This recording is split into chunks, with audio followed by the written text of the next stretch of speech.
So you got to start. You got to. Where have you all lived? Who? You. Me? All the countries. Yeah. All the countries that I lived in? Yeah. So I was born in Texas. Never lived there though. Yeah. I never lived in Texas. That's good. Moved to Abu Dhabi, which is the capital of the UAE, when I was like 1 years old. Mm-hmm. Lived there for probably like say 11 years. Moved to Jordan after that for a year, and then went back to Dubai, which is also in the UAE, but a different city. Okay. And I stayed there for almost 10 years. Wow. Then moved to England. Okay. Lived in Nottingham for about, I'd say, 3 years. Then moved to a small, tiny village. It's not even a town. It's not considered a town. It's a village called Buckingham. In Buckingham, yeah. Where? In England. What was that like? Oh. Oh, man. I got to know myself, man. Yeah. Yeah, I'm telling you, man. I got to know myself. Stayed there for a while. COVID hit. And then went back to Jordan, England. And then after I graduated, I decided to come to America. Mm-hmm. Boom. Denver was the first city I came out to. Stayed out here for a while. That's when I met you. Right on. Yeah. And then went to Arizona. Lived there for a while. Came back to Denver. From Denver back to England. Yeah. Stayed there in Nottingham. Went back to Jordan. Jordan back to Dubai. Yeah. And I wasn't really in Dubai. I was living in a city called Al Kuwait. Let's just say it's called UAQ. Okay. UAQ. It's just one of the seven Emirates. So the UAE has 7 Emirates, 7 cities. Mm-hmm. So it's one of the 7. Okay. It's like I'd say 35 minutes away from Dubai. Okay. Lived there for a while and then came back to Denver. Nice. But before Denver, I lived in Melbourne, Florida. Okay. Yeah. Wow. Yeah, I've been here and there a little bit. A little bit. A little bit, yeah. What was that? In England, like small village, was that like? Because to me that it sounds like it'd just be like the equivalent of like redneck. Honestly, yeah, maybe you could say something like that, but it was mostly lords. So, what is that? Lord, basically, a lord is somebody who owns a piece of land, and then the government gives you the nickname, or I don't know what they call it. Yeah, like a landlord. Yeah, you're a lord. But what happens in the passport, your name becomes Lord Adam. Oh my God, that's yeah. It's because you own some land. Yeah. Wow. I think so. I think it's just owning land. But when you say somebody's a lord, that means, in other words, he's rich. So it was a lot of rich people out there. They were rich to the point that they didn't need a train station. So there was no train station in Buckingham. So they were like lucky to live. Yeah, in Buckingham is a place where I'd say posh people. Yeah. Posh people live. Okay. You know, mansions, a lot of rich people. It's like the burbs, the suburbs. Yeah. That's definitely a suburb. Yeah. You know, you can see fancy cars out there, lords and whatnot. The downtown area, or they like to say city center, was for shops. Okay. So that was the city center. That was just like one pub, one Tesco, which is like Walmart, and but it's not Walmart because I've never seen a Walmart as small as that. Tesco is like as big as this apartment, and one Subway, and the Subway. Yeah, the okay. Subway. Yeah, Subway sneaks in everywhere. Yeah, and one mobile phone repair type of thing. Wow. Shop. That's it. And they all close at 5. They all close at 5. So. Right when you're done with work, you know? Yeah. I hate that. Wait, okay, so when that makes sense when you're like, I got to know myself, because there's probably like nothing to do. Yeah. There's nothing to do. If it's either you're a drinker, you're a smoker, or you're about to get to know yourself. Yeah, okay. So it's one of them, you know? Yeah. Because when 5 hits, if it's winter time, it's dark. But when 5 hits in the summer, it's the beginning of the day still, because the sun goes down at 9:30. Okay. You get on, so you can go walk in the park, and talk to the ducks and whatnot, and talk to the animals out there. Yeah. Listen to music, But you got plenty of time to know who you are. That's when I got to know who I am. It was a difficult time at the beginning because I came from a city where Nottingham, which I know a lot of people in. Mm-hmm. So we'd be walking in the city center, and we'd be just like shaking hands with people. Like, hey, what's up, man? I see you later. Yo, what you up to? Whatnot? Talking to the shop owner, talking to that, and then went to a city where boom, 5 o'clock. There's nobody. Damn. That's a huge change. Yeah, it was a lesson. It was a lesson learned. Yeah. A lesson learned. I'll tell you that for sure. What about the so that's a lot of cultural differences. Oh yeah. Ever since I was young, I'd say I didn't realize that, but I've been to different. Like I had the privilege of having experienced a lot of cultural differences. Yeah. I met a lot of people from different backgrounds. Yeah. And it's just, man, we're humans at that. That's what I like to tell people. Yeah. So I get a lot of questions of how do you actually barge in and fit in perfectly. And I was like, there's a human factor that we all share together. If you look at that, then you can fit in perfectly anywhere. Yeah, I like that. Yeah. You think you how do you put that into words? What's that human factor? Because I think about you, and I think about like you listen well. I would imagine that crosses cultures. Like showing interest in people, being curious about people and like what they're doing. I think showing interest in people is the biggest winner. That's bingo right there. Because any human, if you just show any interest in them, he doesn't really care where you're from, what's your name, right. They don't there's that feeling that we humans, I think our brains create or whatnot. That he has interest in me, so I'm gonna talk more. It feels good. It feels good. Exactly. It feels good. So people would want to tell you more, and people would feel more comfortable with you more. You know what I mean? Yeah. If you just feel comfortable with you, For sure. So that showing interest is a big factor of actually fitting in wherever you want. Yeah. It's because you're a listener, you're trying to learn. Yeah. And you ask questions that are genuine.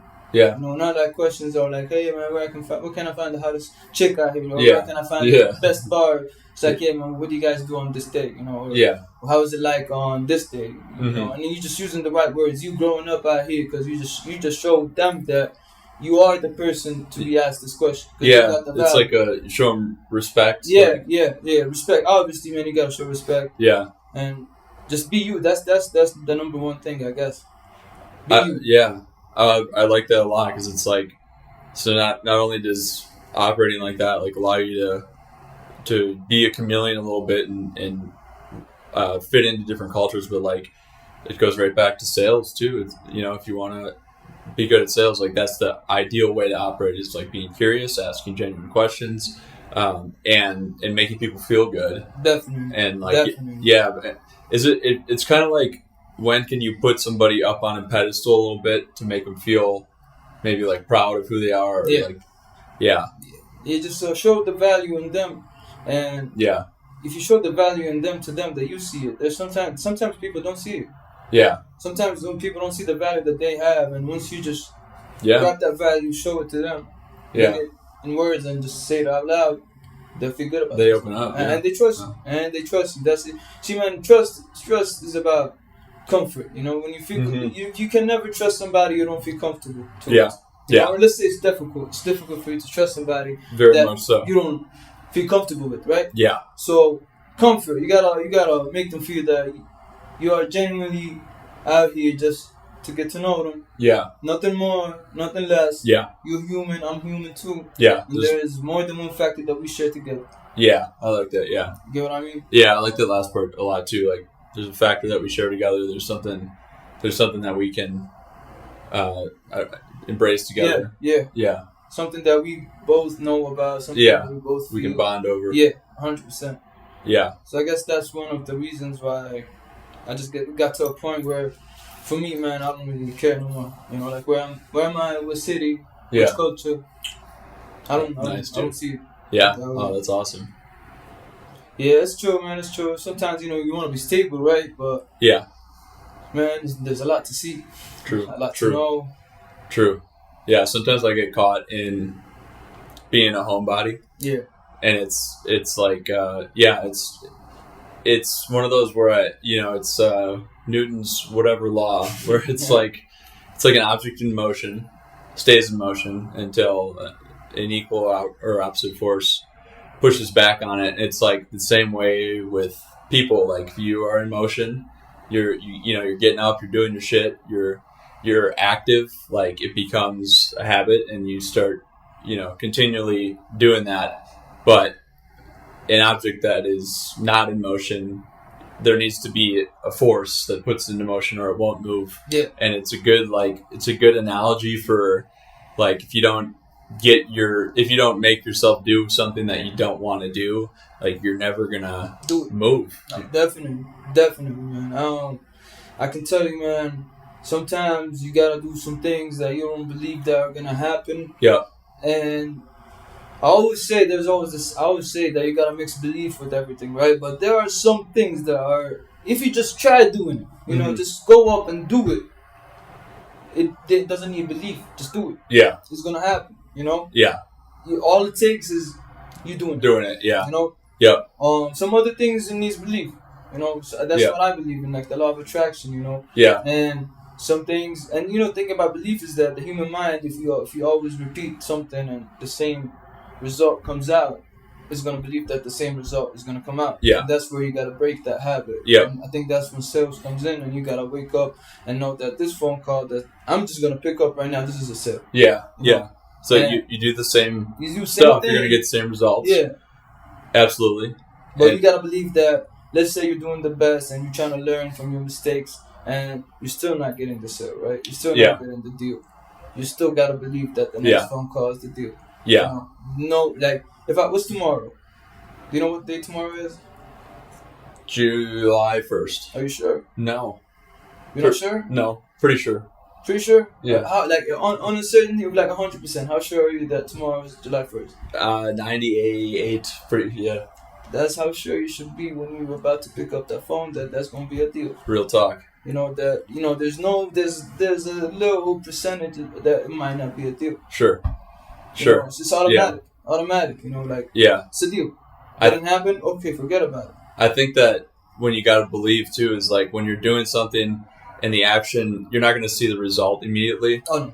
Like there's a lot of things that almost everything in life really, like it's like life is a set of actions. Mm-hmm. Like you have to make a set of actions, and those actions like the compilation of them, you know, will lead to future positive results or negative results. Yeah. But there's very few things that like in the moment give you a consequence, a good one or a bad one, that is like actually, I guess like impactful, super impactful. Mm-hmm. Like there's many ones along the way. Yeah. Like for example, choosing to stay in bed instead of get up and work out. Like, like there's a positive consequence to staying in bed that's immediate. Like, oh, I don't have to move. Might feel good. Obviously, like continuing to make that will lead to make that choice a negative consequence overall. Definitely. But with working out, it's like everyone knows that your body's not going to change in a day, but it still is like disheartening when you work out the first time and you're like, that sucked, you know? Yeah. So it's like you have to believe, have faith in something, like whatever. Just have faith in the science of it. That like you continually doing that, it will get better, it will get easier, and it will lead to results. But man, like that's the difference. Is like you know, we get I heard this one of my favorite quotes. Sales manager said, and he said every day you wake up with 100 different choices. Really, it's like 1 million.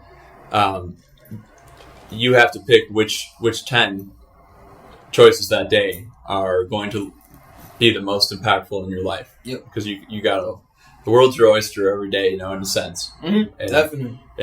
And like which 10 things, and when you boil it down, it's like you don't have a lot of room. I always used to think I could get way more done. Mm-hmm. I'd wake up, be like, I'm gonna solve the freaking global warming today.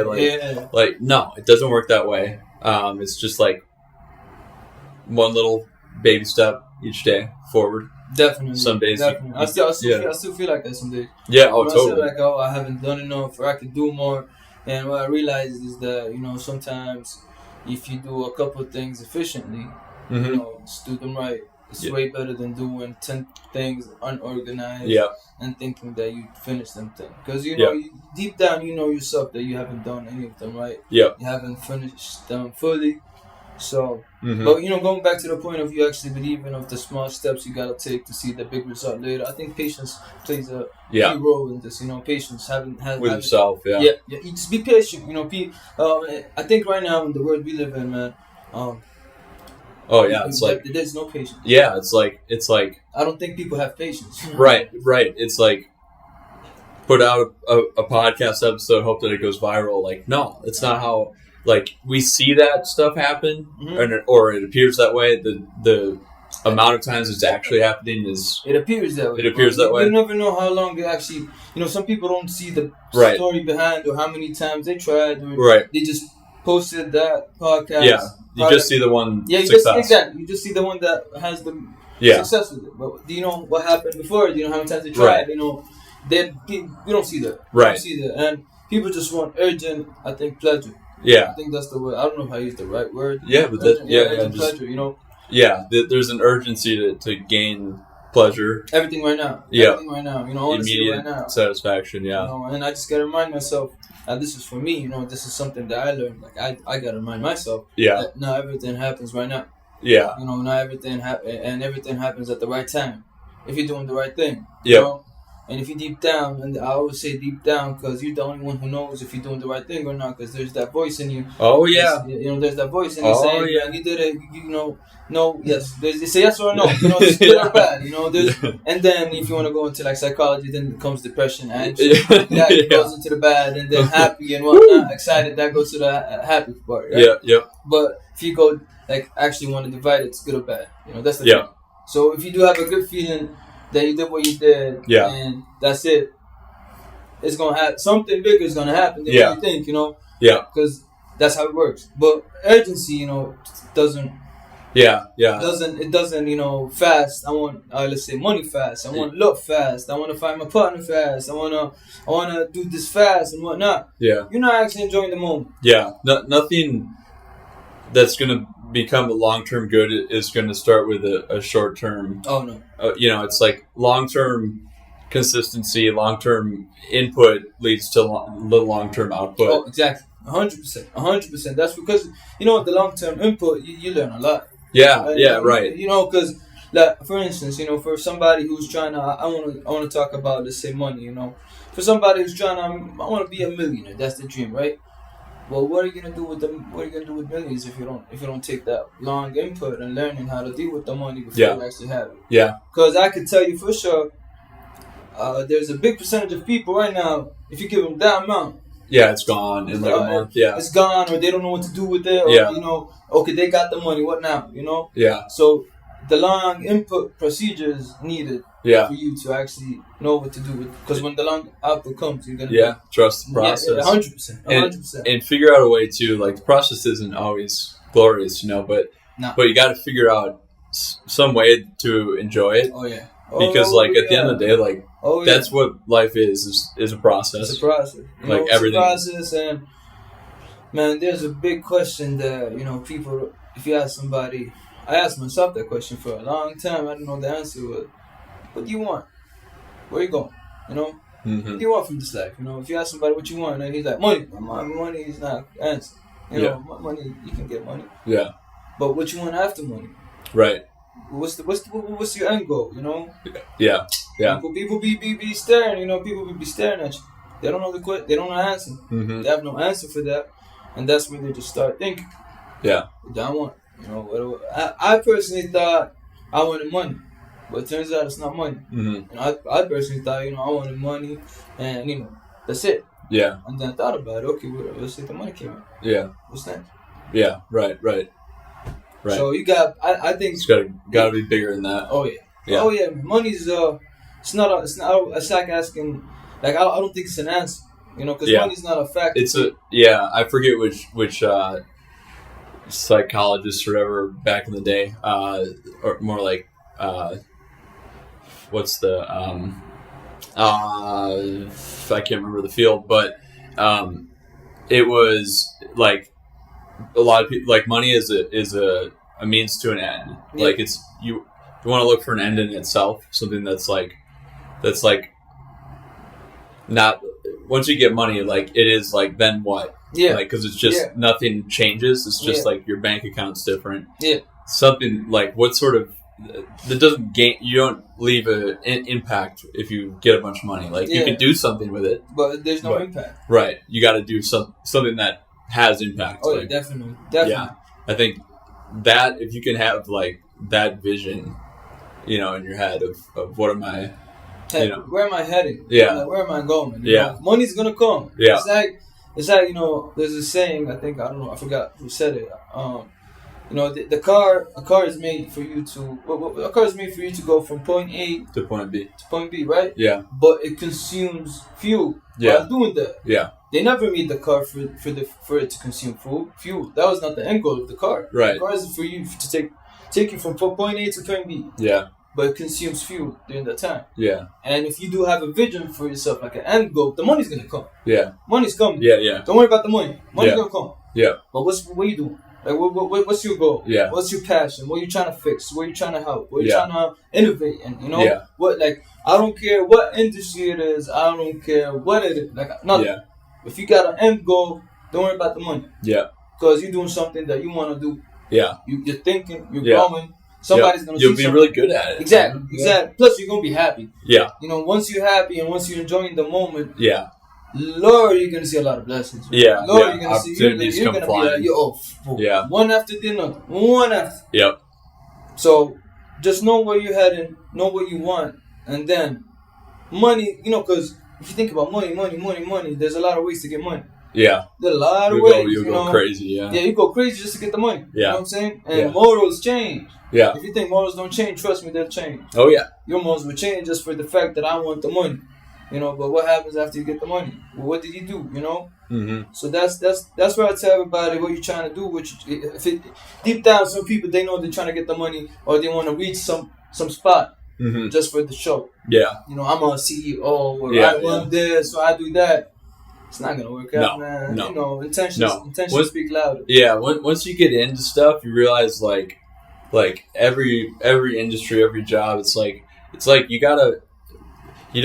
You don't like know how if you don't like something, you don't know how much you don't like it until you're in it every day, and it's like, oh my god, like you gotta, you're gonna have to have something that's pushing you, because like at a certain point, like you might take a job for the money, but like if you don't like the job, you're not gonna last. No, you can do it for a while and get money, but you can be depressed. Yeah, which is something normal nowadays, man. Yeah, I'm seeing it, and they're making it they're making it the norm of this generation, or the generation above us is that do whatever it takes to get a job, and you're good. And then after 60 years, or 65, I don't know what's the age, you retire, and that's when you become. Yeah, and they're trying to. Yeah, that's the image of life. The American dream. Yeah, that's the image they want to give us. That is that. Mm-hmm. I mean, no, not really. If you want to do that, that's fine. If you enjoy what you do, if you like it, that's good. Good for you, man. Happy for you. But it doesn't necessarily mean that that's the way to be.